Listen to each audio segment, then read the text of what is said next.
যাচ্ছি। শর সম্রাট 13 বছর ধরে হচ্ছে এবং শর সম্রাটের চাহিদা যেভাবে উত্তরোত্তর বাড়ছে, এই যে মানুষের চাহিদা এসছে শাস্ত্রীয় সঙ্গীত, কীভাবে বিষয়টা দেখছেন? ঠিকভাবে প্রকাশ করলে রাগ সঙ্গীতের তো কোনো জুরি নেই। আমি রাগ সঙ্গীত করি বলে বলছি না। রাগ সঙ্গীত করলে প্রাণশক্তি বাড়ে, পরমায়ু বাড়ে এবং শুনলেও সুস্থ হয়ে যায় লোক। কাজেই এই সঙ্গীত মেডিসিনের মতো কাজ করে।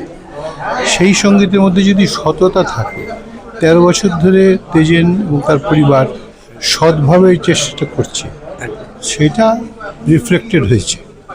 এটা যদি করে যেতে পারে, আমার দৃঢ় বিশ্বাস যে তার 130 বছর এটা হবে, 13 বছর নয়।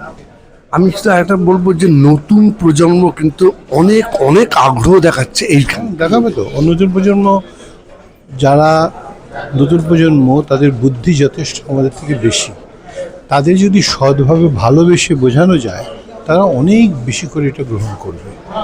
কারণ নতুন প্রজন্ম তো আমার কন্যা নতুন প্রজন্ম, তারপরে আমার নাতি সেও নতুন প্রজন্ম। ওরা তো এর মধ্যেই আছে, 16 আনা এটার মধ্যেই আছে।